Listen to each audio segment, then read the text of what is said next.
Hey, what's going on, guys? Hope y'all are having a fantastic Sunday. Ryan, what's happening, man? Oh, it's just another glorious Sunday in the middle of Kansas. Oh, yeah. Kansas weather can't make up its mind. It was 100 and something degrees yesterday, and it's like Oh, 67 today. So crazy, crazy. it's just benefit of living here. But how are things Yeah, with you? I'm good, man. Super, super good. Crazy busy right now. It's probably one Mm-hmm. of the busiest seasons, probably of this year.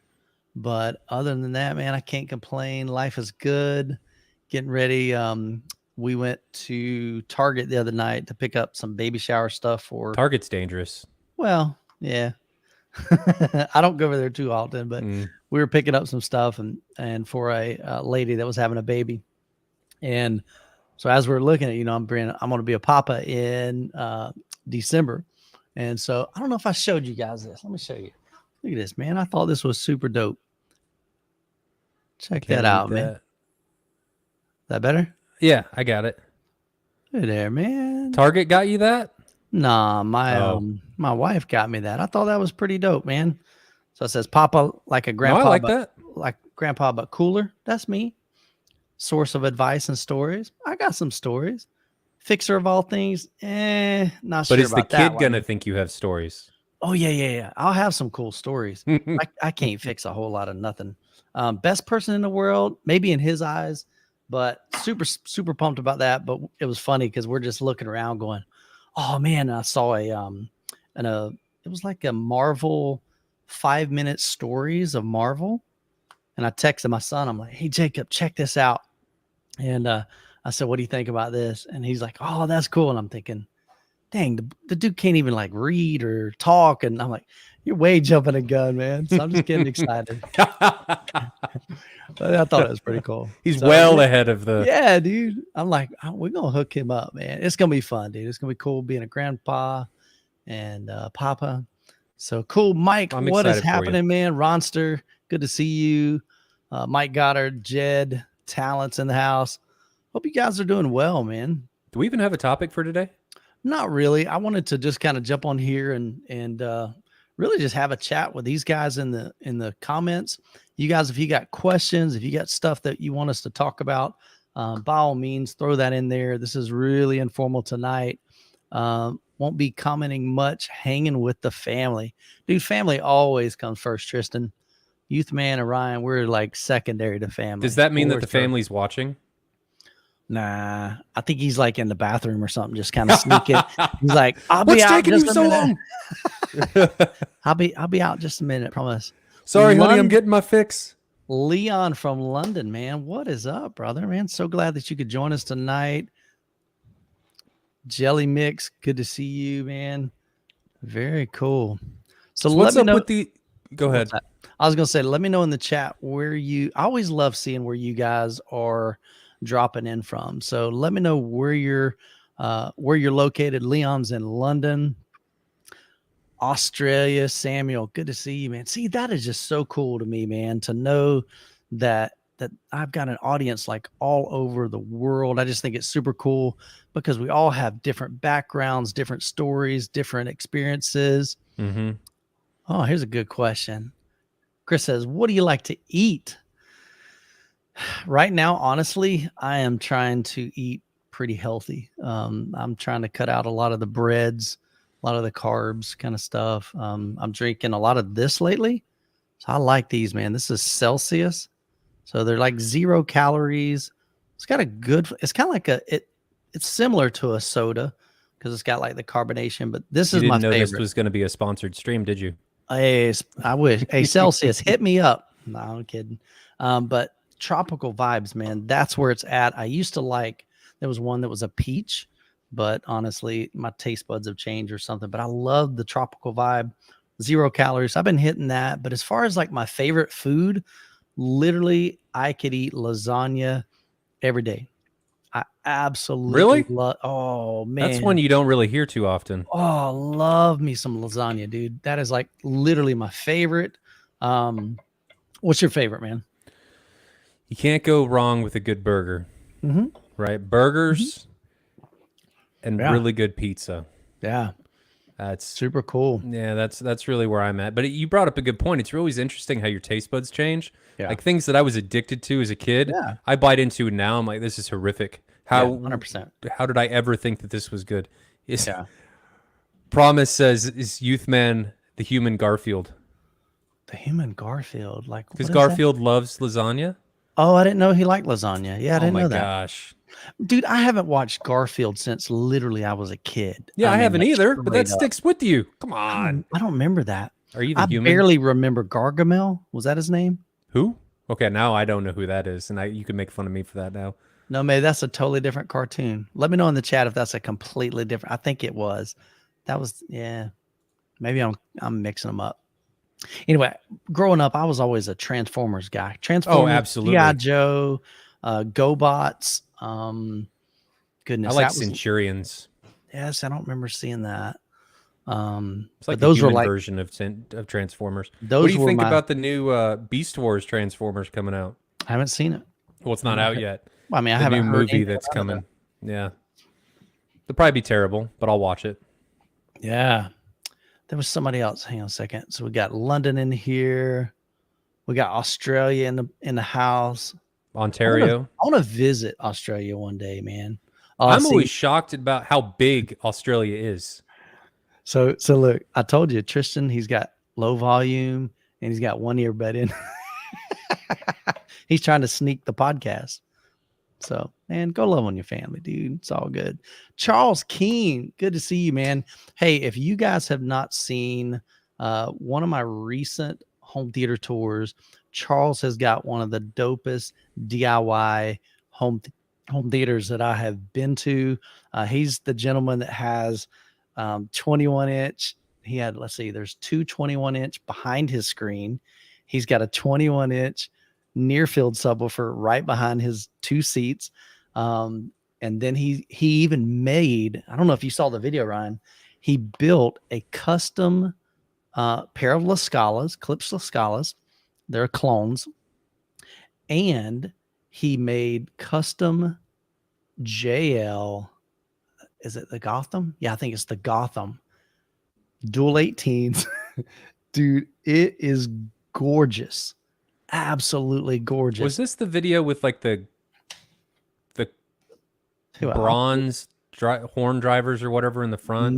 No. This one was real recent. Here, let me share my I screen. thought that was. Check this out. I got to show you just a clip of this. You'll see it at even in the intro. But Charles has got a really cool home theater. All right, here we go. Here's my screen. Y'all can see that. Uh-oh. Where we go? All right, here we go. His is called the Great Wall of Sound. eBay Motors. They have all the right Oh parts, man, Youth Man's at the got to right get paid. prices. What is up with Whether that? I'm on two wheels. I'm just gonna mute it. I don't think y'all can hear the sound anyway, right? Yeah, we could. Oh, okay. I did. Well, here.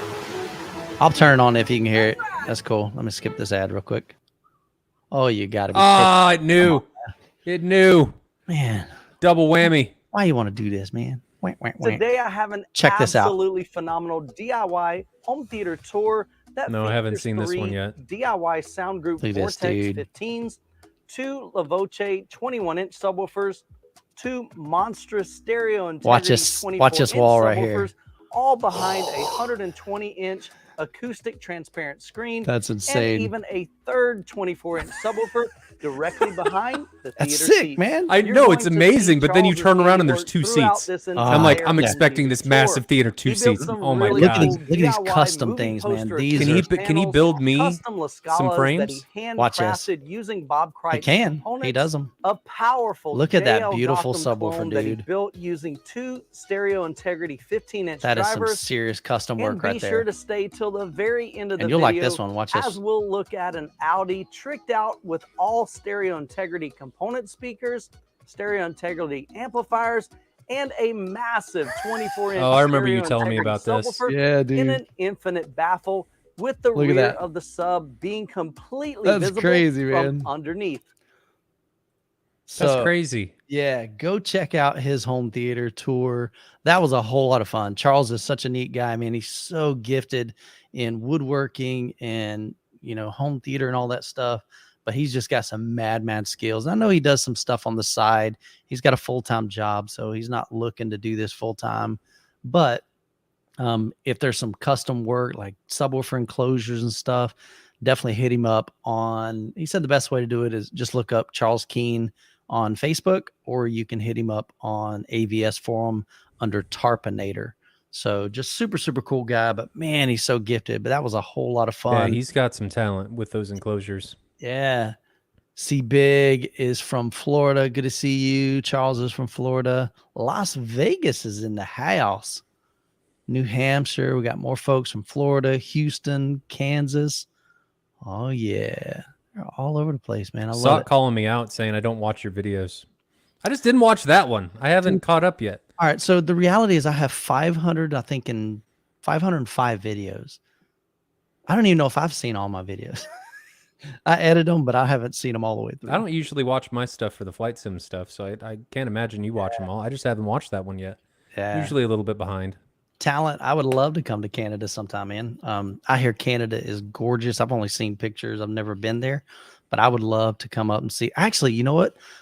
Valencia is wanting to fly me up to Canada to do a home theater tour. I have no idea where, but they said they have a really nice home theater up there that they'd love to do a collaboration. So that might be something in the near future. So, so be on the lookout. Youth Man might be Youth Man's going worldwide, baby.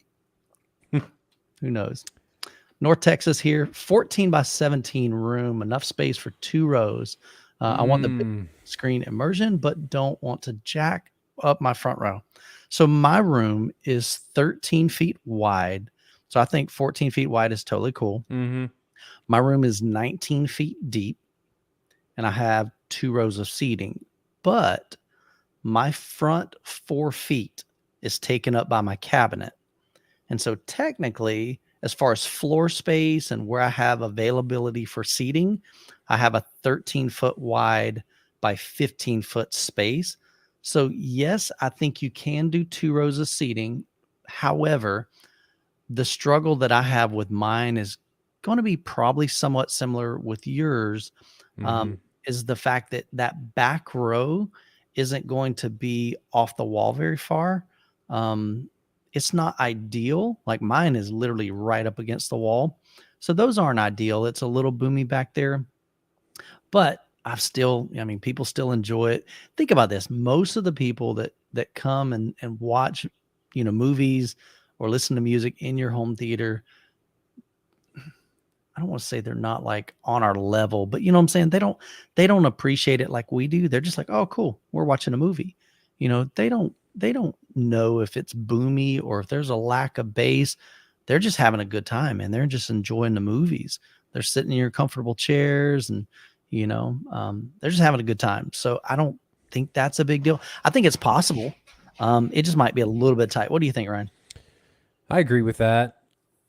I think it's possible. I don't know that it's the best of ideas. I'm the person that you want to give at least one row the optimal experiences you can. And I think if you have 2 rows, you may also be causing some problems for that front row in limitations and things like that. I mean, you're cutting down on your ability to do, if you wanted to do near fields, because you have a second row that's going to be virtually right on top of your next row in front of it. You could mount drivers directly to the seats and stuff. You're limiting speaker placement options. If you're trying to give your rear row a better audio experience, you're even further limiting your speaker choice options and placement options. So it just depends on what type of experience you want to do. You could take it and say, I don't care about the back row, put it in anyway, and then make the experience all about the fronts. But I don't know, that's tricky, especially in a small space. I like my bar situation for my room because my room isn't really ideal for 2 rows because of my speaker choices and because of my bar in the back, and the lower ceilings. So we did a counter height bar directly behind that you can get in like Nebraska Furniture Mart or really any furniture store, Wayfair, wherever.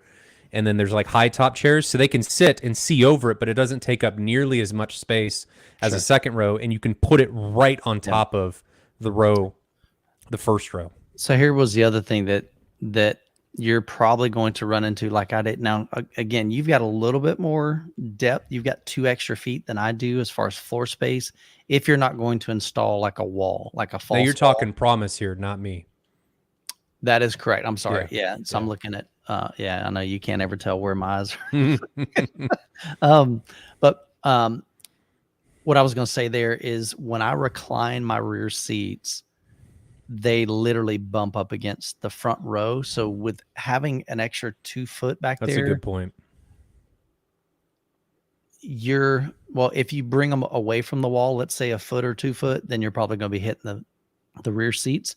If you put them up against the wall, then that's not optimal seating for the rear row, but you do have the leg room and you can probably have them reclined and walk in front.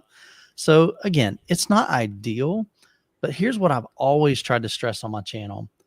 Make the best with what you've got and just enjoy it. Sometimes I think we overthink it and we want something that's perfection. And I've been through a lot of home theater tours and I've heard a lot of different setups and I've yet to come across one that was perfect. I've seen some really awesome ones and I've seen some incredible ones and I've seen some in bedroom setups, 12 by 13 foot bedroom with 120 or 130 inch screen, 18 inch DIY infinite baffle subwoofer up front, 215s in the back. I mean, and not 4 rows, but a row of 4 seating. It literally went wall to wall, so I mean, just make the best with what you've got. Now, one thing I have found with a lot of times we kind of get excited and we're thinking, oh man, I need 15 seats or I need 10 seats or 8 seats. And the vast majority of the time, I mean, a lot of times it's me. It might be me and my wife or me and my son or me and my son and my daughter-in-law, but rarely do we ever fill all 6. But here's the thing. When I built my home theater, my commitment was if I can't fit my entire family, which is a family of 6, I've got me and my wife and then 4 children, I don't need a theater room. That was kind of just my thought. So really you just got to figure out what is your priority there. Is it mostly going to be just that front row? If so, maybe look at a bar setup in the back for those but to me, it'd be hard to watch a movie in a bar stool. It's not as bad as you would think. Plus, it provides a really good position if people are eating or if you entertain a lot in that space. Something else I want promise and really everybody to realize is your room is probably always going to be in a state of change, right? Part of this hobby is you're going to do something and then you're going to go into somebody else's room or research something, or Youth Man on here is going to show you something like, man, that's a great idea. Yeah. And then you can do it later. People, I think, should realize that it's okay to get it wrong or to not have it perfect at the beginning. You can always change things down the line. Sure. So do what makes sense now and try and in seating and stuff, I guess it may be more conducive to say I want to plan a little bit for the future because it's difficult to move that stuff, but realize that you can change things. Yeah. I mean, I've done tons of stuff to my room, even between when Michael came out in December to when he came back out again in January. I mean, I changed a bunch of stuff. Sure. So it's just realize that you can change things. Yeah, absolutely. Not definitely set in stone. Gio, what is the lowest budget you would think that you could be satisfied and have a good experience starting from the beginning? So here's the cool thing. And here's, again, this is kind of going back just through, I started my home theater 15 years ago when we moved into this house, but I've always had, since I've been married, that's been 25 years ago. I've always had what I would consider a system, had nice speakers. I say nice, more than just like your TV speakers. So it always started out as 2 channels. So I had 2 speakers, and those were Techniques back in the day. It was a 3-way, just had a tweeter, mid-range, and then a 12-inch woofer. Rocked that for a while. Then I worked for Circuit City for a little while, for about a can year. of worms. Yeah. And I'm like, oh, dude, man, I like these DCMs. These things slam. They were kind of like Serwin Vegas in a way, very similar to that. A lot of slam. They were just really like loud speakers, if that makes sense. Not really what I'd consider like high fidelity, but man, they just slam. And I listened to a lot of hip hop and rock, or not rock, but like rap back when I was in high school. And and my early 20s, I guess. So upgraded to those, and then I'm like, you know what? Now I want to. We had an opportunity to buy through our partnership, I guess, with different brands. As an employee, once a year, we would be able to buy from most manufacturers that we sold like super cheap. So I was able to get a whole Polk audio system for like 60% off. And so to answer your question, what is the lowest budget? I don't think the budget is the issue. I think you can have a quality sound system and you don't have to spend a ton of money. Now, the best way to do this, if your budget is low, let's say it's $500 or $1,000 or $2,000, whatever, I would seriously look into like the used market. Absolutely. And the reason is you're going to get so much value out of that. You can buy 20-year-old speakers as long as they're in good condition. They're going to sound fantastic. Just you get 20-year-old speakers, amps. Even if you're doing a low channel count, old AVRs and stuff are still going to work. 100%. It's not like they stop working. And look at Klipsch now. I mean, Klipsch's new model line just came out, and a lot of their older stuff, like the 600Ms and things like that, you can get on closeout. Like I just saw a deal for a pair of 600Ms for $300. $300, yeah. And those aren't bad speakers. They're great speakers. So it's bookshelves, and they've still got a decent amount of low end. I don't think budget is really the constraint that gets people. It's the implementation and how they do it that really gets people. Sure. And it's possible to use the wrong thing in the wrong environment that's not really conducive to your space. So I think it's more about the implementation than it is the product. Hell, I've heard some really good sound systems with sound bars, as heinous as that may be. I mean, you do a sound bar right, and if that's all you can put in, that makes sense. Yeah, nothing wrong with that. Mike, I'm changing my spare bedroom office into a home theater. Cool. Nice. For LFE, I was thinking of going with DIY 15 dual passer radio from Parts Express. So he's talking about a small bedroom, dual 15s. I love small it. bedroom, big subwoofer. Yeah. 800 watts continuous driver. Don't know how much power to give it. A lot of times I just recommend, and it's hard to do that. I usually say like double. So, but to get like a 1200 watt amp, I don't think you necessarily need that. No. But the power for watt, I think, is cheap enough that you just get a decent iNuke and be done with it. Yeah. Right. That way, if you decide you want to upgrade, or if you get a stereo iNuke and you want to put another one in, right, then you don't have to buy an amplifier, or you can bridge it and then use all of that power on the same one. But the price for something like that is so low, I wouldn't constrain yourself and just go after a lower performance amplifier. Not that a iNuke is an awesome performing amplifier, it just gives you a decent amount of power for not very much money. Now, is that a Behringer? Yeah. So like the Behringers, I think there was the stereo 6,000 watt was like $479. Now Behringer, from what I understand, will typically overstate their performance of their amplifiers, but even then, if you're driving in stereo, even if you get 16 or 1800 watts per channel, that's still more than enough for your 800 watt driver. Yeah, so Pro Audio amplifiers is going to give you more bang for your buck when you're talking about DIY. Ryan uses a bunch. You've got several of them. I got 13. Oh, my bad. That's all I use. I knew you had quite a bit. That's all I use. Yeah, so I mean, they definitely can be used in a really nice setup, and so definitely, I don't see anything wrong with that. Cardis cables. Honestly, Jared, I'm not familiar with Cardis. Are you familiar with Cardis? I mean, I've heard of them. Yeah, so I actually have I have some Cardis cables. Not that I'm a huge believer in hearing the difference in cables, but they're well made. Like if you're subscribed to cable jewelry and stuff, Cardis cables are very well built. Like I have some that I pulled out from when I wasn't into, and this isn't, I'm not talking down to anybody here. When I was getting into the hobby and I was more onto the subjective side, I bought some used Cardis cables, and they're very well made. I have they are the clear. Okay, right here. Cool. Yeah, I think they're the clears. Okay. No, they're not the clears. They're not that big. That's some fat cables. They're not that big, but they're big. So I use them. That's what's hooked up to my per listens right now. Okay, cool. you can't see them. They were just nice cables that I had. I didn't have to put banana plugs on them. I just used them. Yeah. They're well made. And Dark Audio or Darko Audio, I can't remember the full name, just did a video on them, and it was like a documentary about their factory and how the cables are made and took you through the whole process. I actually just watched that video today, and it was well done. Yeah. So if you want to spend the money and like cool looking cables, I think I'm with Ryan. I don't think cables are going to necessarily they're not going to magically make your system sound better. If you want to spend money and have them look cool and very well built, absolutely nothing wrong with that. Just go into it not expecting like, oh my gosh, this is amazing. I can't believe this opened up my sound stage. I just don't. I've yet to experience that. You may experience that if you do like one listening session, unplug everything, and then plug the next ones in.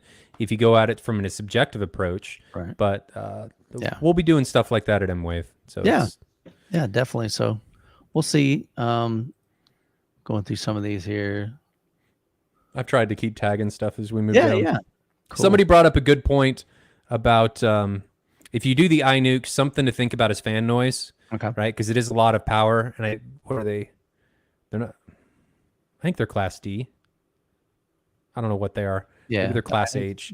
Yeah. But they do fan noise is a consideration. You can do fan mods to them, but just something to think about for sure. So awesome point. Who brought that up? Lip Jam. Good point. Okay. Kevin's got a question here. He says, my favorite question to get an opinion on, what's your preference on dispersion? Tight and narrow, which would allow for less room interaction, or more of a wide dispersion where it's interacting more? That's an interesting one, because you and I are on with our theater implementations are kind of on completely opposite sides of this equation. So I always find this one really interesting. Yeah. And I think, to me, I don't think I've ever really looked at, okay, is this speaker narrow? Is it wide? So kind of weird. I would imagine my front sound stage, which is JTR, I would think they've got a pretty decent wide dispersion. They're wide. It's a big horn. And so it's kind of, that horn is shooting that out at a pretty significant angle. My side surrounds and rear surrounds are kind of like a dipole, bipole. They're what they call wide dispersion, is what Clips calls them, the RS62 version 2s.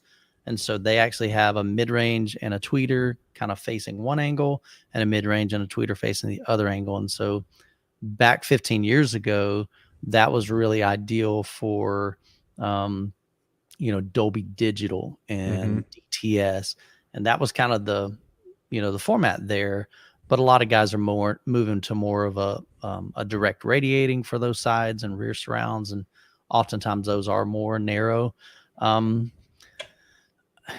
me, I would think, what do you like though? I don't know. I'll be honest with you. Because every system that I've heard, I've heard some great systems in a bunch of different rooms, a bunch of different setups, a bunch of different sounds. And again, I don't think I've ever looked at it from a perspective of, oh, is this wide or is this tight? It's either, okay, this sounds really good, or it's okay. I would think if it's less interacting with your room, it's easier to control what's going on with the sound. In my room, it's fully treated. So I've got acoustic treatment on the side walls, ceiling, even behind my screen, rear wall. And so that helps to tame any of those extra kind of echoes or extra reflections. So I think if you've got real good room treatment, then it's not that big of a difference. But if you just got blank walls, like in my living room, you probably want very, very narrow dispersion. Because if it's wide, it's just going to be an echo chamber.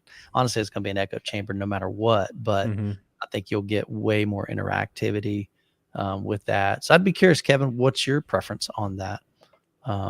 So to me, I agree with everything you said. Yeah.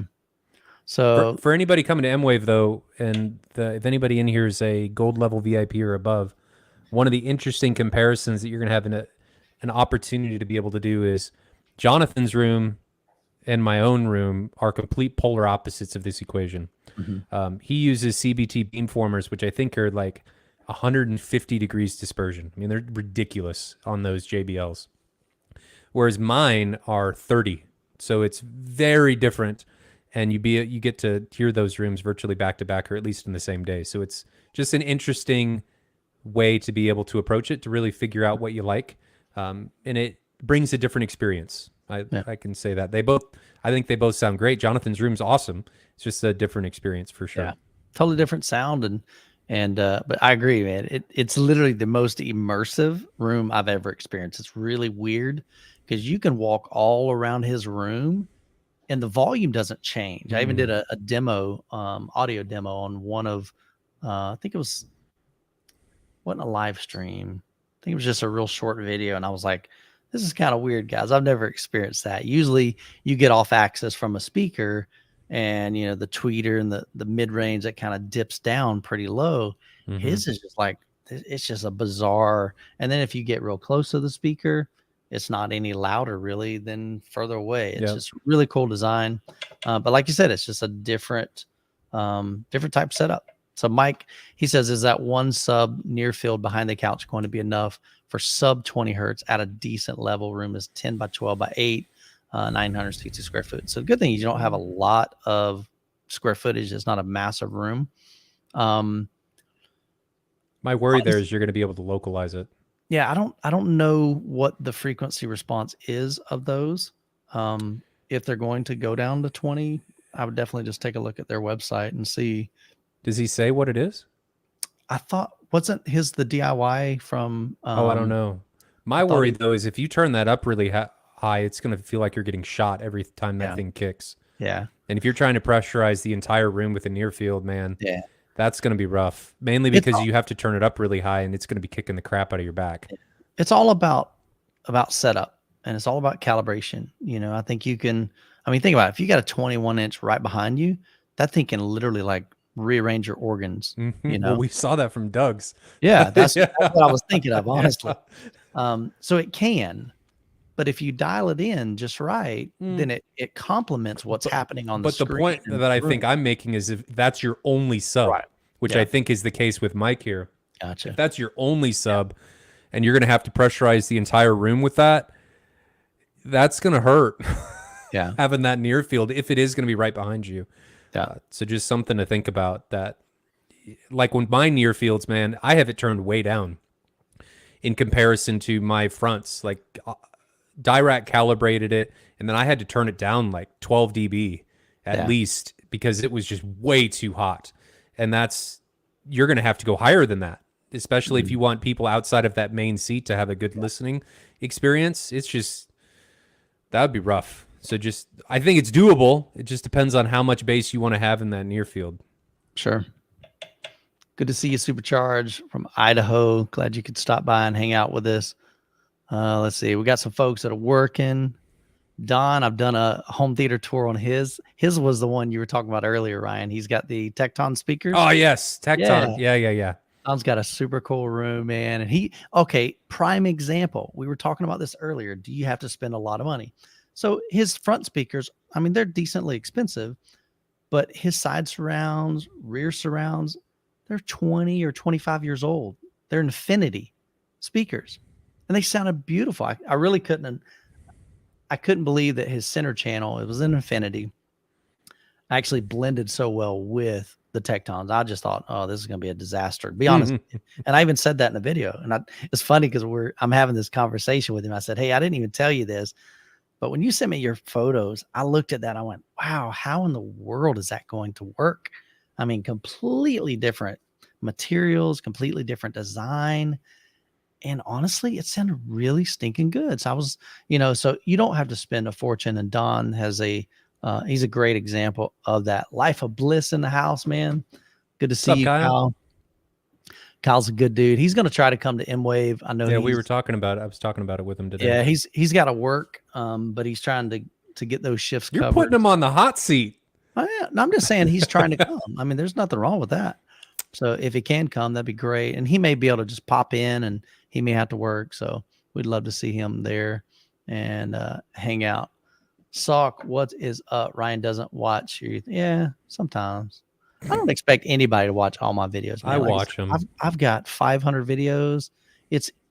And here's the reality too. YouTube doesn't send, I mean, we like to think, we tell people hit the bell, I mean, that sometimes it notifies you, sometimes it doesn't.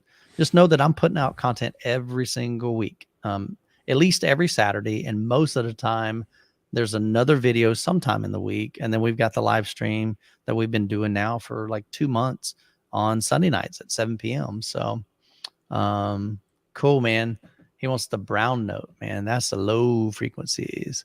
Mythbusters. Lakeland. Fabian, very cool, man. So Lakeland, Florida. So you're literally my neighbor, dude. I'm over in Plant City.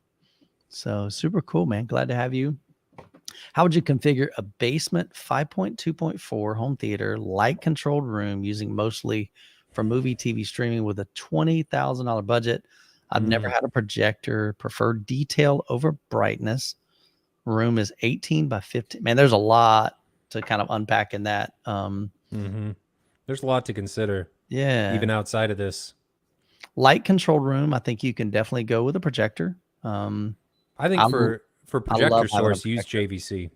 That'd be my choice. Well, all right. So is he talking are you just talking about for video? No, I'm talking in total. I'm talking like a NX5, right? Yeah, if but he's I'm talking saying, for just for video. Yeah. So I'm wondering, is his $20,000 budget just for either a big screen or a projector? $20,000 budget. You take it a little bit further and you get an NZ9. Yeah. I think there's. But even an NZ7 would be beautiful, man. Yeah, but man, the NZ9, it's. I forget. Well, I wouldn't do an 8 over a 7. I don't think I'd do an 8 over a 7. I'd do either the 7 or the 9. Gotcha. I think. Yeah. If that's what he's talking about with the $20,000 budget. Yeah, if you're talking about the whole home theater, that's where I was saying that's a lot to unpack if you're trying to figure that out. But if you've never had a projector, people come over all the time and they're like, "Hey, youth man, I'm in your area. Can I stop by?" And a lot of times I stalk them on Facebook for a little bit, make sure they're on the up and up. And I'm like, "Yeah, man, come on over." Sound like my wife. Yeah. So then, they'll come over and I hear this all the time. They're like, "Wow, I didn't know a projector could look that good." And that looks awesome. It's not OLED.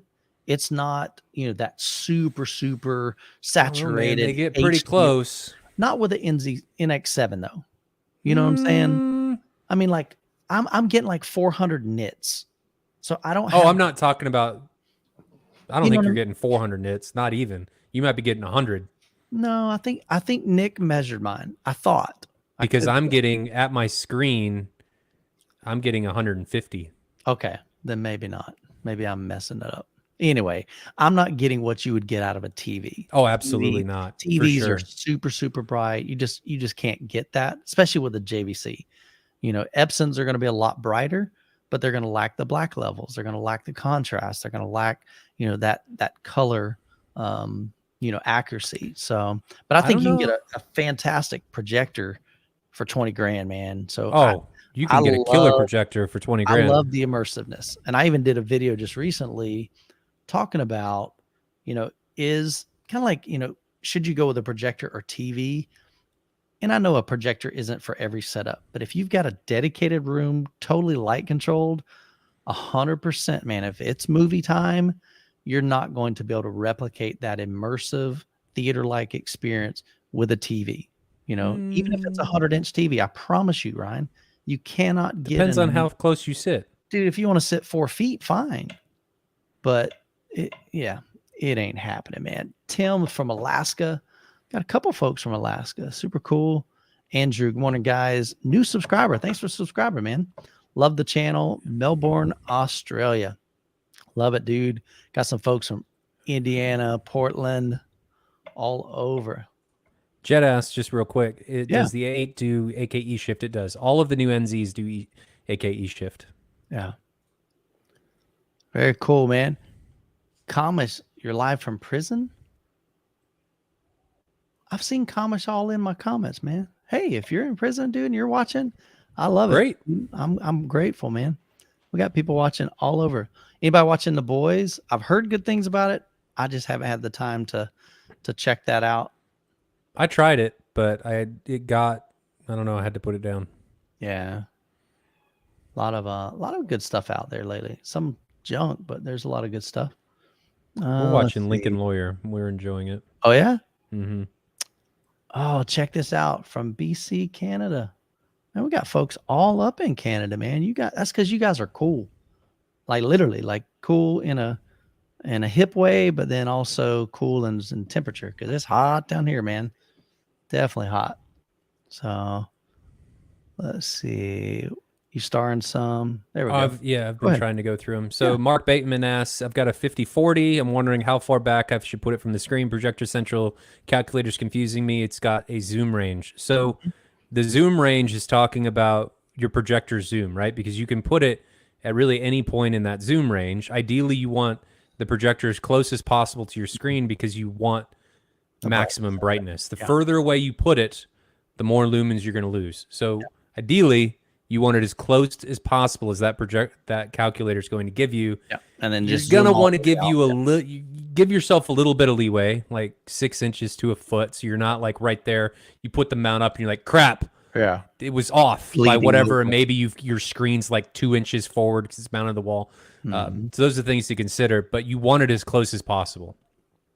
Yeah, I agree. I did the same thing. So I looked at Projector Central and their calculator, and when I upgraded from 103 to 150, it said I needed to be like 16 and a half feet. That's outside my room. Even though I have a 19-foot room, again, that front 4 feet is eaten up by cabinet.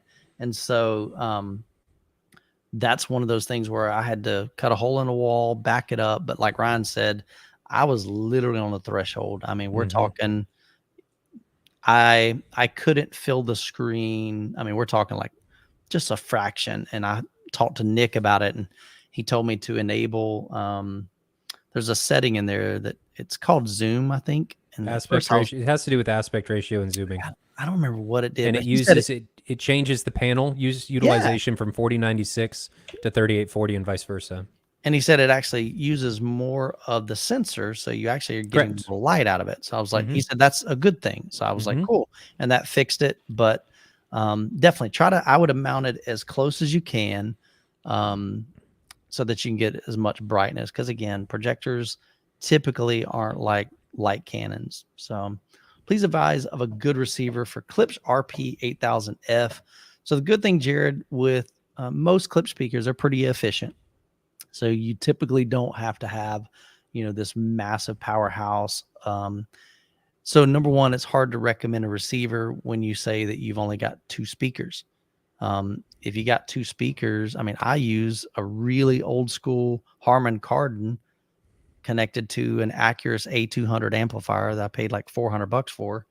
So I've got maybe $600 in a receiver and an amplifier. I'm actually using a Sonos amp for my for listens in my living room, and it works great.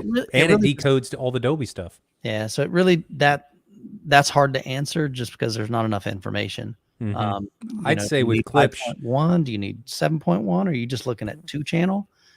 With Klipsch for your power delivery stuff, virtually everything's going to work. It's going to come down to features and what you want out of the AVR. If you had the larger RF7, like 3, even the 1, 2s or 3s, like I've got, those would dip down, I think, like in the 2 ohm range. So sometimes like your smaller AVRs, they would kind of run out of gas if you were really cranking them. So that might be the only time where you'd need more power. So again, there's a lot of how far are you sitting from it? How big is your room? How loud do you listen? And how many channels do you need to process? So there's a lot going into that. Taran says, what wall frame system would you use for stretched wall fabric? Interesting. So I build my own. Yeah, I would head over to, there's a YouTube channel called Home Theater Gurus. So Steven has some great videos, and he actually designed his room, and he's got some videos just on that, like how he did it. So I would kind of send you over there. He's more of the DIY. I'm not.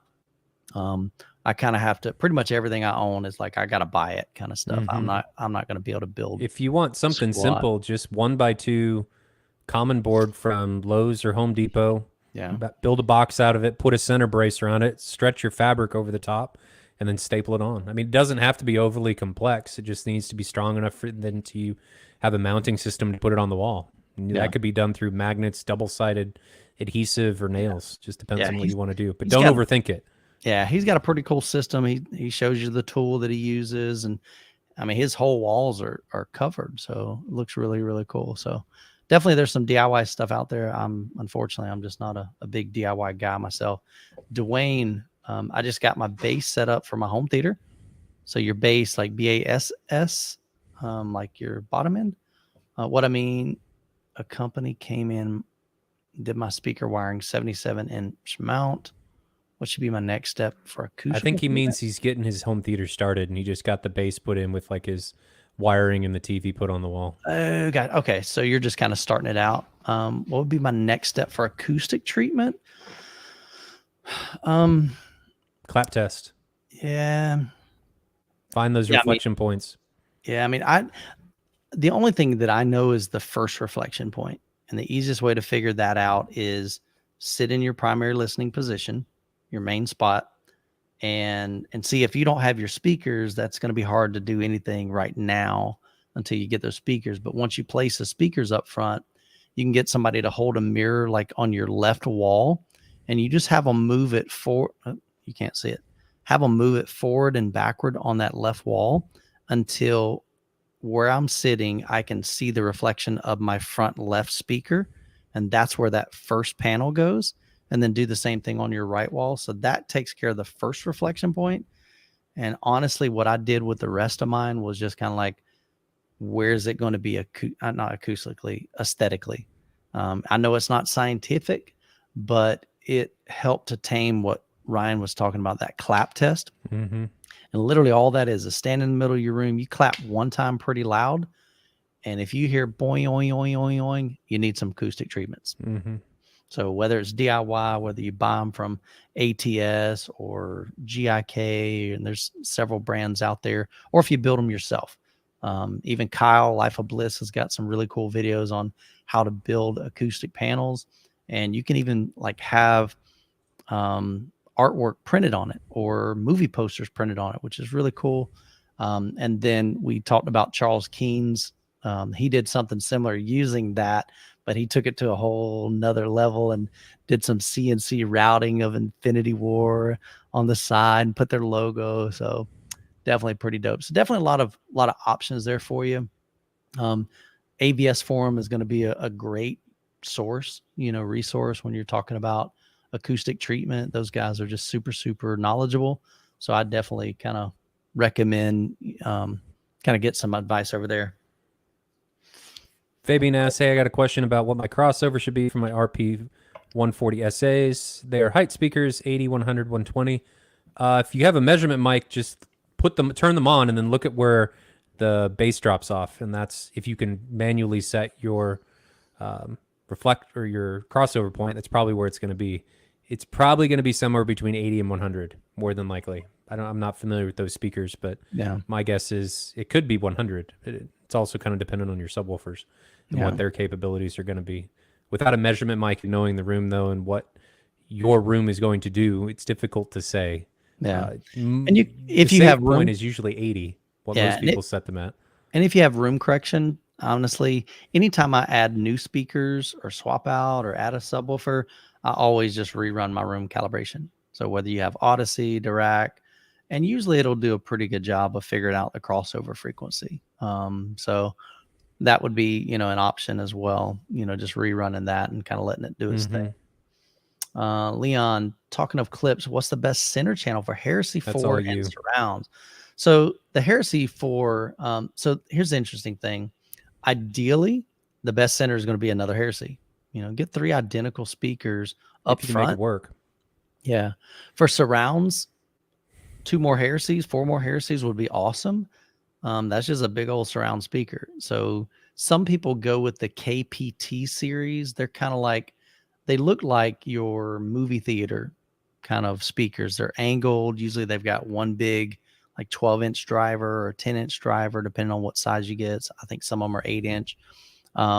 I use surrounds. I had no problem. I had 3 La Scalas. So that's in the same kind of grouping as the Heresies from the Heritage series, but I was running reference surrounds and it worked good for my setup. So I was running RS. I've had the RS 35s, and then I upgraded to the RS 51s, and then I upgraded to the RS 61s, and then I upgraded to the RS 61 version 2s. So I've had a bunch of different surrounds. To me, our ears face forward, and that's like what's most important. The other stuff is almost a lot of times just for how do I explain it? It's like just audible. Oh gosh, I've said it before. Like not visual cues, but audible cues. Like, okay, where's that sound coming from? So that your brain goes, oh, okay, something's back here, something's back here. But so I think you can get away with a lot of different surrounds. You don't necessarily have to stick with the Heritage series, because those would be cool. Oh, it'd be awesome. I've heard of guys doing that, like all around matching Heritage. But that's usually a space limitation. So let me see. So you're marking some stars, so I'm gonna just go through those. I'm trying to get a quality player for my Q90R. My question pertains to going with a Revon X BR200 versus the Panasonic UBP 90. Man, I cannot read tonight. UBP 9000 in regards to HDR Plus. Revon doesn't have it, and how important is it? Ryan, have you ever had any? Is that HDR 10 Plus? I'm assuming that's what it is. The plus on there. In all honesty, my suggestion for a Blu-ray or a UHD player is going to be the UB840 from Panasonic. I don't think you need to go with the 9000. I think it's a waste. I don't think you're going to get any audible difference unless you really need the analog pre-outs on the 9000. I think the 9000 has those and the 820 doesn't. Maybe the 820 does. Yeah. But really the only difference, if I remember correctly, between the 420 and the 820 between the two players is that the 820 is going to be able to do HDR10 Plus and Dolby Vision, and the 9000 I think has the pre-outs and it's got supposedly better components, but I don't think it's worth it. I don't think you're going to have any audible difference. For a TV, I think the 820 is going to be the place to go. If you're on a projector, 420, because you can't do Dolby Vision anyway. Yeah. Super cool. Tarn says, is Class D the future of separates? Class D has come a long ways over the years. And so I think, probably, I don't know what, at least five to 10 years ago, Class D was kind of frowned upon by a lot of the, the audiophile guys. And, but a lot of those that measure even Class D, they're like, dude, these are not the Class Ds of past. And so a lot of brands are even moving towards that. And so, yeah, absolutely. I think Class D it can be a very good option. It's going to be a lot more efficient, so it's not going to generate the heat that you will in like a Class A or a Class AB. Class A's get super, super hot. And I've had a lot of Class AB, which is pretty much mostly what I've owned, and they get pretty hot. There's no doubt. But as far as sound, I think, man, you can definitely get some great sound out of Class D. So I say go for it. Absolutely. Mike Goddard says, does the color matching really make a huge difference? I'm going to assume he means timbre. Color matching. Okay. Yeah, I'm not sure. So that's debatable. I've always tried to tell people, at least if you're building your front stage, I recommend getting kind of the same speaker, but also in the same series. So prime example, like I wouldn't personally do like the Klipsch Heresies with the reference center channel or reference premier center channel. It's just going to have a different makeup, different sound. A lot of guys have said, your room correction software can kind of adjust that. And I've heard a lot of guys kind of mix and match stuff, and it's worked well. Again, prime example, Don, he has Tecton mains, and he's got an old Infinity center channel, and it sounded really, really great. So I think it can definitely, I like to timbre match them, at least for the front. I'm not as concerned with side surrounds and ceilings. Ideally, get them, man, if you can get them like all the same or pretty close to the same, that's typically an incredible setup. But not everybody can do that. And typically it costs a lot more to do identical speakers everywhere. So I think Mike says this is about HDR 10 plus. Was that who asked this question? I think right here, Yeah, no, never mind. that one. Okay. Let's see who we got. Lip Jam. Anyone concerned about the impact of rising energy costs on home theater? Does it impact choices? To me, no. No. To me, it's kind of like gas prices. I know a lot of people are like, oh my gosh, gas went up $1. I just figure I got to pay it no matter what. So I just go, I never even look. I just go, if I need gas, I just go put some, so I've never been the one that was thinking, man, I wonder what this choice of my home theater, how that's going to impact. Well, and I think your increasing of wattage and voltage needs from your home theater, you're talking maybe a difference of at most a few dollars a month. Yeah. I mean, it's not going to be asked. Now I can tell you, here's one tip not to get. I thought I'd be really sweet and almost romantic. My wife was wanting a sauna for our house, like indoor sauna. And so I bought this beautiful cedar one, man. It was gorgeous. Got a really good Youth Man deal on it. Brought it home. I think we owned it for 2 months, maybe 3 months, because I believe she said our bill went up like $300 a month. It was insane. I don't think you're going to get that in home theater. Adding absolutely not. Amplifiers, it's not going to be that drastic. And if you're concerned about that, again, maybe go with stuff like Class D amplifiers. That's a lot more efficient. Paul says, I had to compromise my 5.2.4 home theater with my side surround slightly ahead of the main listening position. Would you tow those into the main listening position directly or keep them at 90 degrees? Okay, so unfortunately, Paul, you've got a great example of most of us don't have ideal 100% situations. And sometimes we have to make some compromises. I had a home theater tour actually at M-Wave. The VIP Gold and VIP Platinum are going to get an opportunity to check out his setup. And I remember in the video, he was telling me that he had them at 90 degrees. Are you talking about Grant? Yeah. He said he had them at 90 degrees. Sorry, I should have mentioned that. He had them at 90 degrees. And then he said, you know what? I actually moved mine forward just a little bit. I think it's only like a couple degrees. And he said, I actually prefer that better. He said, I tried them both positions. So it might work fine. The good thing is try to figure out, maybe you can kind of get some, whether it's speaker stands or bar stools, maybe just put them on there and try them both ways just to see. Well, I think he's talking about toe in, not position.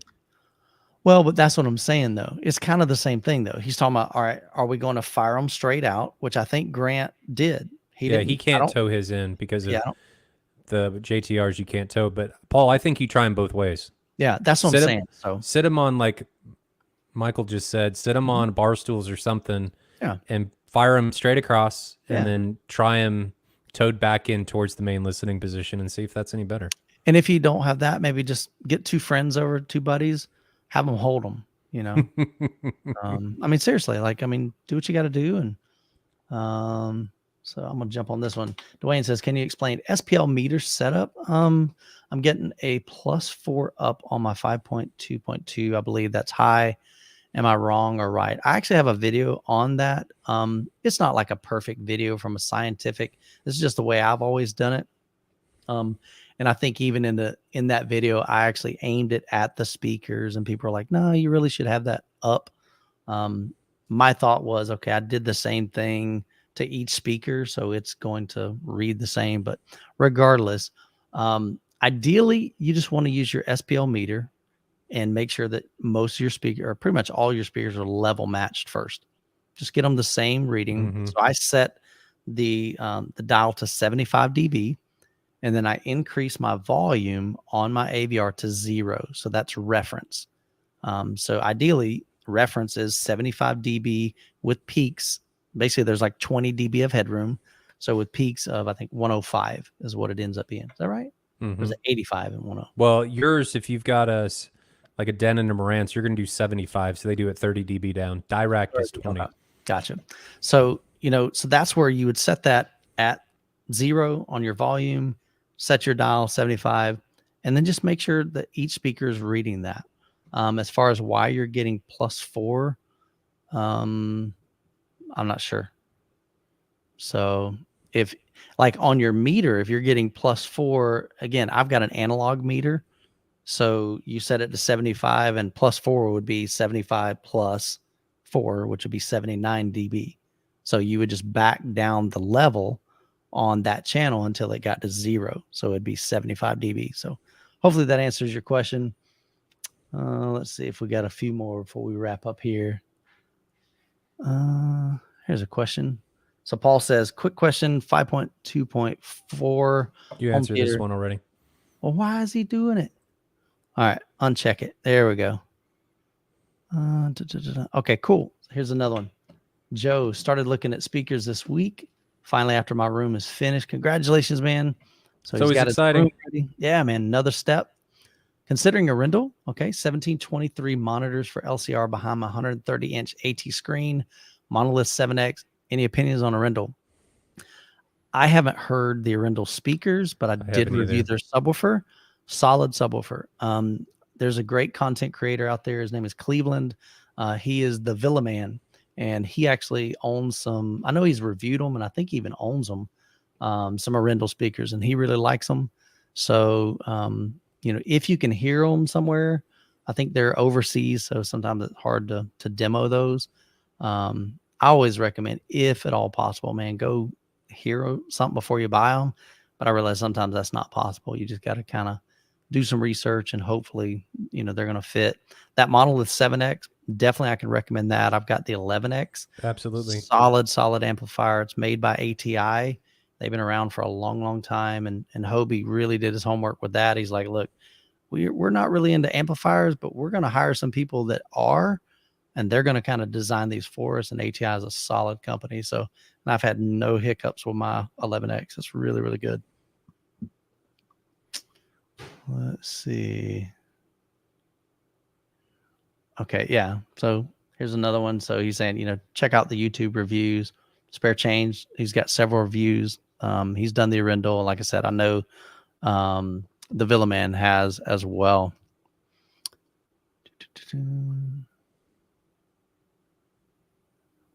Looking at, see if we got a couple others here. We'll get real quick, and then we'll wrap it up. Do you see any other ones I've flagged a couple of them. further down? Mhm. Oh my golly, yeah, it's way down there. All right, cool. So what's your favorite 4K movie when considering the audio track and visual quality? So audio and visual. A lot of times for visual, I like kind of animation movies. They tend to have like a lot of vibrancy in the color palette. So I definitely like that. I use Lucy a lot of times for visual.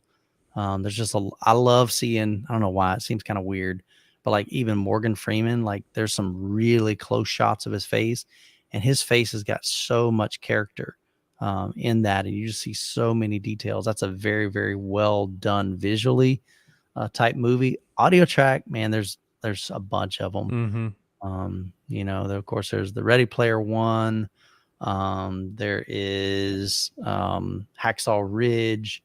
There is Fury. It depends on what you're wanting. If you're looking for Atmos, Gravity is phenomenal. Get the Lux edition. That's got the I Dolby think Atmos Gravity's track. good all around, even for visuals. Yeah. Even though it's 1080p. Yeah. Still does awesome. 1080p. I think Gravity never got a 4K release. Oh, well, it didn't get a 4K, but it's still. Oh, wait. No, you're right. They were It's only supposed Blu-ray.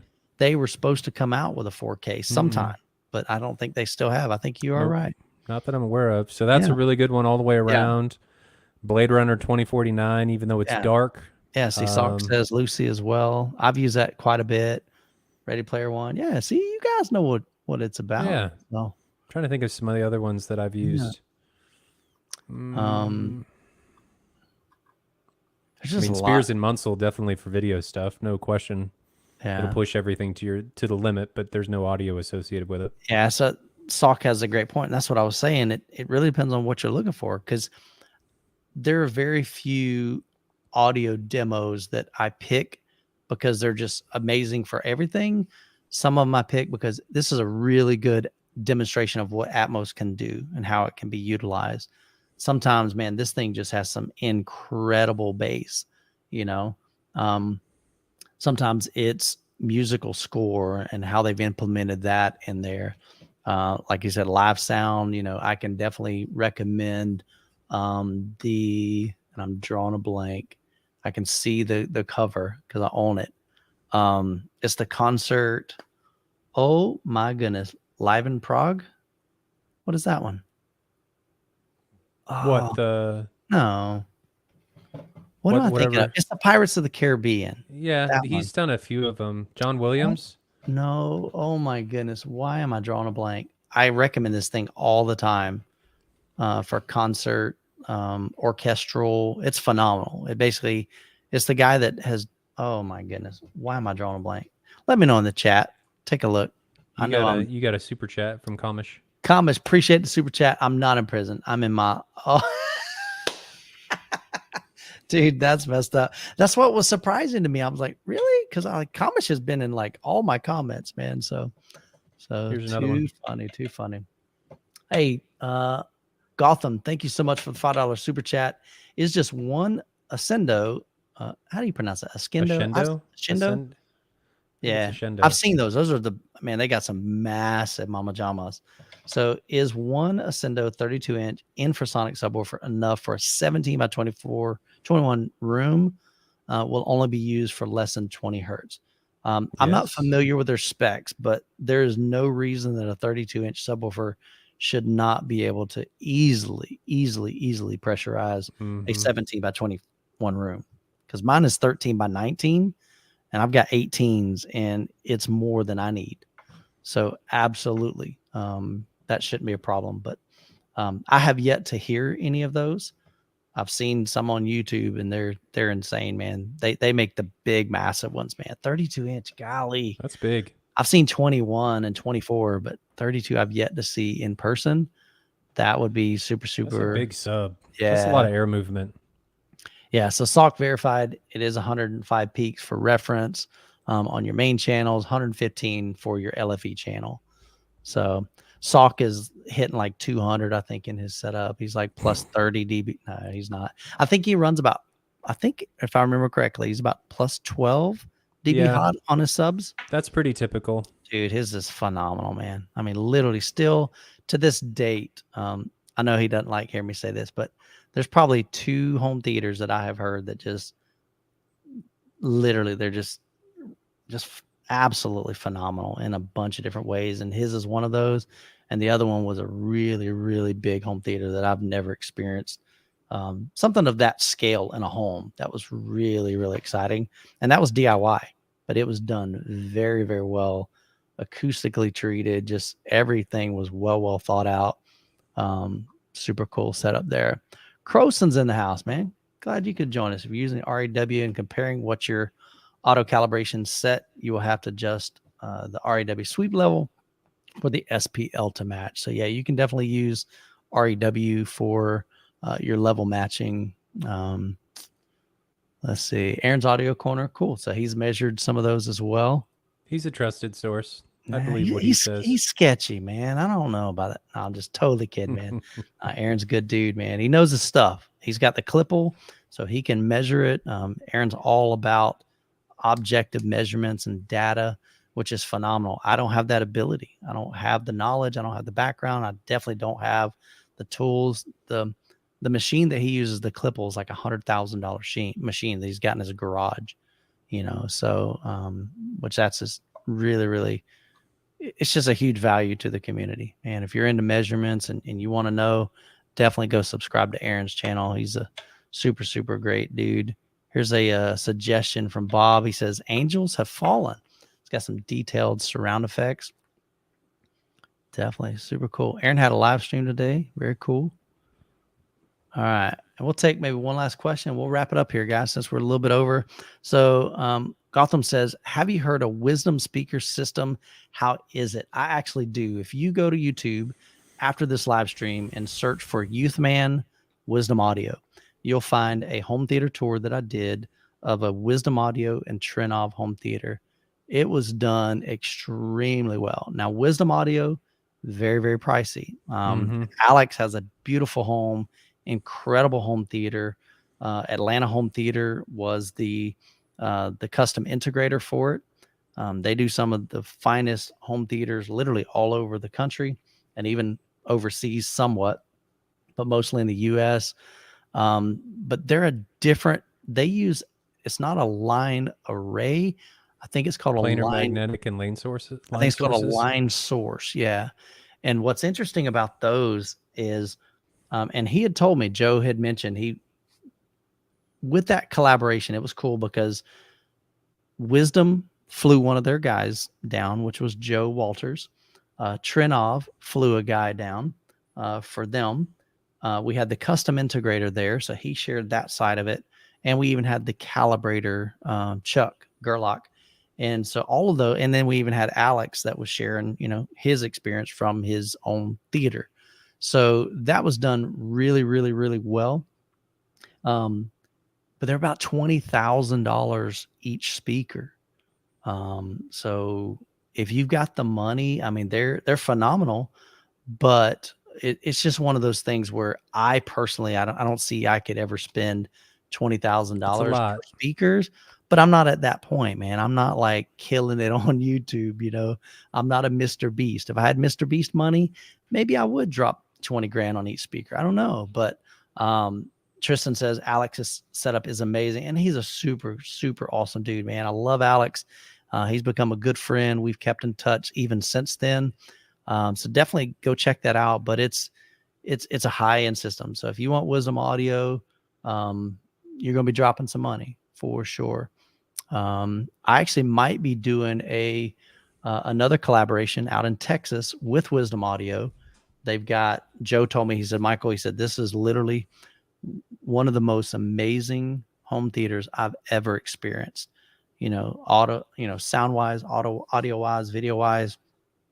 I think the guy's got hundreds of thousands of movies on Kaleidoscape kind of thing. So it's a big, big, big system. So hopefully I'll be able to do another one of those, probably in 2 months, hopefully. That'd be cool. If that works out. So that might be a trip I'll make out there. But yeah, Wisdom Audio makes some incredible stuff. It was interesting. If you walk up to kind of like Jonathan's JBLs, if you walk up to it, because there's so many speakers, they all play like a moderate volume, but together collectively, they disperse a lot of sound. Well, Wisdom's big stuff actually uses planar magnetics, which doesn't use traditional drivers unless it's for their lower end stuff. Let me do this. I'll show you. YouTube and Wisdom. So he has. Let me look in the description and see if I say. Oh, that was a live stream. That's not one I want. All right, here we go. So let me look in the description. He has.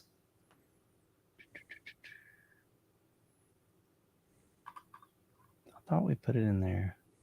Okay, so he has the Sage Cinema Line 2. Let me Google that. Wisdom Audio Sage. Yeah, Cinema. those are a combination of. Okay, here we go. Let me share Planar magnetics, which is the left that handles the high down to the more mid-range, a lot like how Martin Logan does with their electrostatic panel. Then there's a crossover that moves everything over to the traditional woofer. Mm-hmm. Gotcha. So they're cool because, and the reason I really like them along with Martin Logan is because there's like nothing moving for the high frequencies. That's for the front. Let me go back to plugs into. We have. Let me look at. He's got that for the front. So that was his LCR. But the ones that I was able to see, like out in the open, were the L8i. Inside L8i. Let's just copy that. So Same premise. Okay. So Just it was smaller. But see, so they've got just a bunch of drivers, Mm-hmm. and so you get up close to them. I mean, like you can. I mean, you're at reference volume, and you're a foot from it. You would think like that'd be just blowing you away. Not at all. Hans Zimmer, thank you so much, man. Rich, you're awesome, dude. That's exactly who I was talking about. Yeah, Hans Zimmer. If you're talking about, you know, like concert DVDs and Mhm. Blu-rays. Oh my gosh, absolutely phenomenal. So super cool, man. Love the discussion tonight. You guys got some great questions and I like these random ones. yeah. So we're kind of random guys. So every once in a while we'll do some of these. Sometimes we'll stay like pick a topic. And so if you guys are going to be available July the 22nd through the 24th, would love to have you come out to Lawrence, Kansas. Ryan and I are putting on an event for home theater and gonna be awesome. two channel enthusiasts. We're just gonna have a lot of fun, man. We've got a bunch of different speakers. You're gonna get a chance to hear RTJ. They're a premier sponsor. They're going to have, I call them the Tower of Power, man. They are stinking crazy. Let me pull it up here. They come into my house tomorrow. Oh, man. I'm I'm excited because I I am haven't heard too. them yet at all. I haven't either. So I want you to see what these things look like here because these are absolutely incredible. All right, so let me share this. Remove that. There we go. So that is, those are bad too. And I do want to point out that those smaller drivers in the middle are 10-inch drivers. 10. Those aren't babies. Those are 10s. Did not want to do that. Can I zoom in? It doesn't really zoom in, but you get the idea.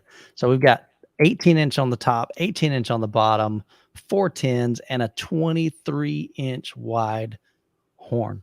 Yep. Insane, man. Yep. And Audioholics measured those not too long ago and said they're some of the best measuring speakers that they've measured. So that's super, super cool. And then we're also going to have Martin Logan there. They're going to be bringing their massive Neolis speakers. Let me see. Where did I have that? There they are. So they're going to have these there. It's going to be a lot of fun. We're just trying to create some experiences that you might not get otherwise. We're going to have some projectors to be able to put side by side. You get to visually see the differences there in a blind comparison. We're going to have some Kansas City barbecue. It's just going to be a fun time. So if you're able to make it, we'd love to have you join us July 22nd through the 24th.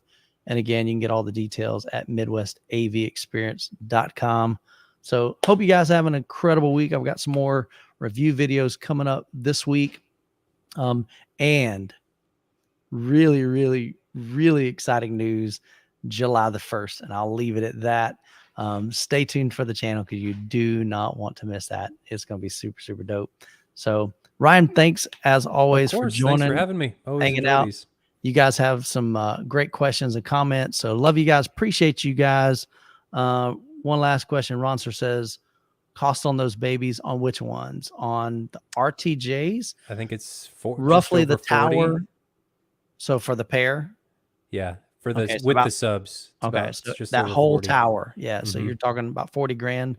And then I think the Martin Logans are like 80 grand a pair. No, the Neolis are 100. I looked them up literally just the other day. They must be on sale. I don't think so. Maybe they are. I don't know. Martin Logan Neolith. They used MSRP. be. So it says 80,000 a pair on Google on their I think website. that's old. Really? It's on their website. Maybe. So it says at $80,000 a pair for the Neolis plus 50 to 120 for electronics and amplification. See, on Martin Logan's website, it says 100. Interesting.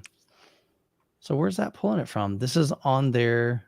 That used to be an old price years ago. Oh, that's interesting. So if you just Google it, watch this. I'll show you.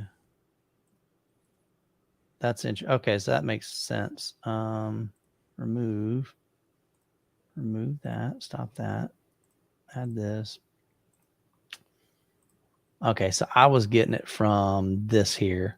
So that says 80,000 a pair. Yeah, that's old. And it's somehow maybe it's just like, I I don't know, archived or whatever, I like don't know. cache If files. you click on And it, then I when you think it'll click show you on it, then 99. yeah, it does. So you're Yeah. right. So it is 100,000. Because I then- knew originally they were 100, but then I was Googling it one day and I was like, oh, okay, they're 80,000. They must be on sale. And then their statements for a pair just over 40. Yeah.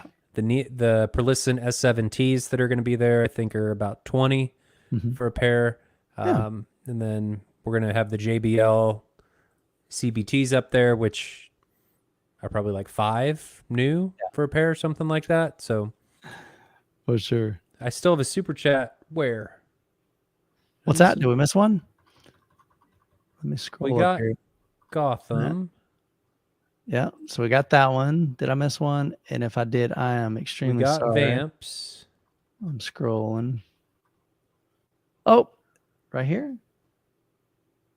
Yeah, I don't think we did that I one. don't think we did. Vamps, thank you so much. $10 super chat. Thank you for letting me know. That would have been horrible if I would have missed that.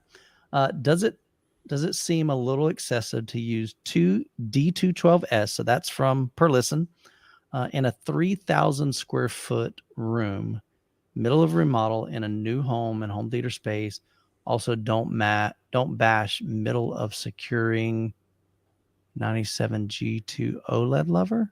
Oh, okay, so he likes an older G2. Nothing wrong with that, dude. I've always suggested, man, do what you like. You don't have to please anybody else. Vamps, am I talking to you on AVS at all? I think I'm talking to somebody about a 97-inch G2. Yeah. I think. But if you have any interest in or need a dealer for either of those things, feel free to hit me up because I'm a dealer for both. Happy to help. So even if you don't buy from me. I heard the D215, and they're beast subs, man. I mean, They measure really well. What is that? A 15-inch active and a 15. Oh, it's like a push-pull configuration. That's right. So you got a 15 and then a 15. It's insane, dude. I even heard they're single sealed. Holy cow, dude. So they're just quite impressive. So they're pretty good. All right. So a 3,000 square foot room, what would that roughly be dimension wise? That's a big room. 3,000 square feet. Now, are you talking cubic foot? Because a 3,000 square foot room, yeah, that's huge. I mean, that is like double the size of my basement. Yeah, because let's say a 25. That's got to be cubic feet. Can't see here. So yeah, let's just say his room was 20 by 30. That's only 600 square feet. Yeah, so it's got to be cubic because that would be like cubic. Yeah. So let us know in the comments, what are the dimensions of your room, length, width, and height. Yeah, feel free to shoot me an email or anything like that if you want to talk about it further. I'm happy to help with stuff like that. So here's the cool thing with Perlisson. The good thing is that they are all Dominus certified. So Dominus certification, I think, is it 6,000? Let me look here. THX Dominus certification. Let me see. I want to say it is 6,000 cubic feet. Dude, but I could be wrong. Yeah, so it's good up to 6,500 cubic feet. Okay. So if your home theater is 6,500 cubic feet or less, then 2 of those is going to be sufficient. So I don't think you'll have any issues there.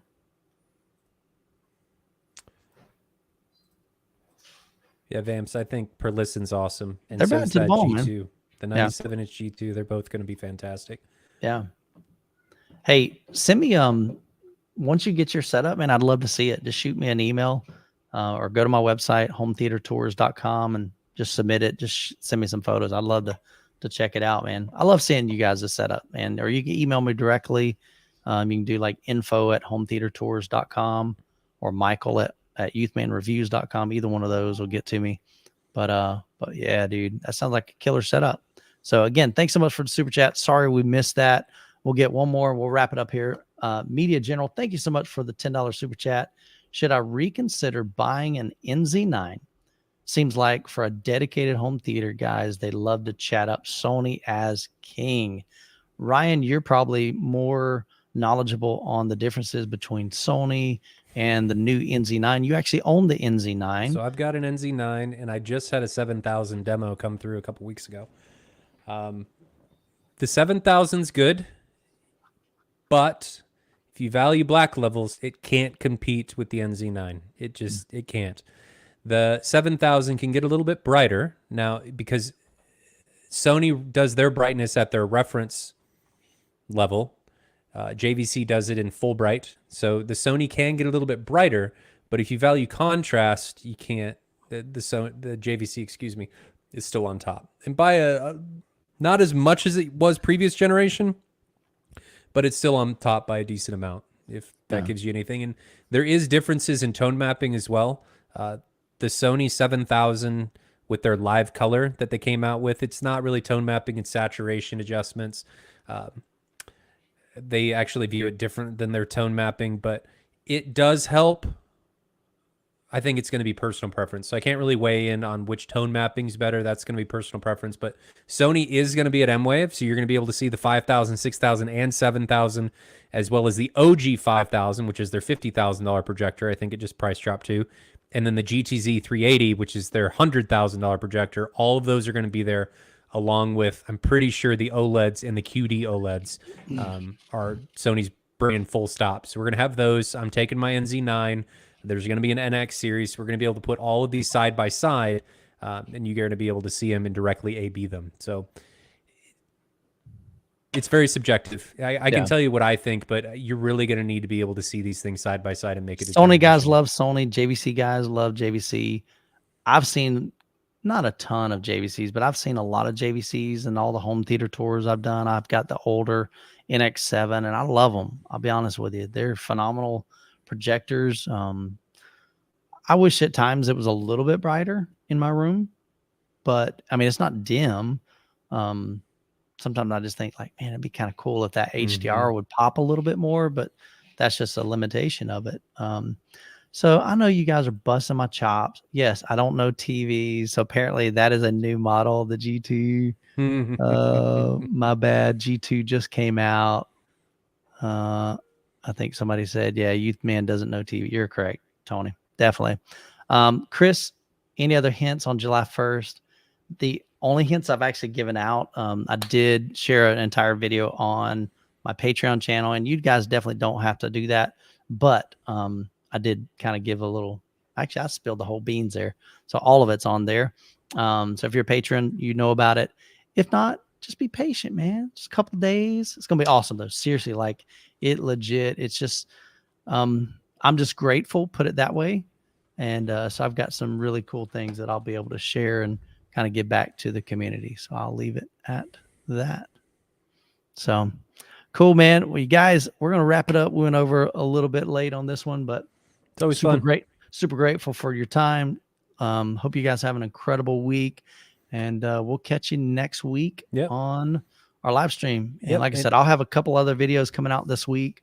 I'll have a review, and then, like I said, July 1st, man, it's going to be some big news. So, and Tristan knows what it is. It's an epic announcement. It really, really is. So I'm excited for it. You guys will be interested. And all right, guys. If you guys need any help with any of your home theater stuff, feel free to let me know. That's why a big reason why Michael and I partnered up was just to try and give you guys a better entrance into the home theater platform. So feel free to shoot me an email. I'll drop that in the comments. Even if you're not buying anything, I just love to chat home theater. So it's cool. No pressure. And there's always a link in, like, if you don't remember his email, you can look on pretty much any of my videos, go down to the description. It says, hey, for home theater pricing, that sends me an email, and I'm just going to hand you over to Ryan, and then he can kind of get you some pricing on that. So another grandkid? No, that is not it. I actually have one grandkid on the way, and that is it. No, this is going to be a big announcement for you guys. So I'll leave it at that. Well, guys, hope you have an incredible week. God bless. We'll catch y'all.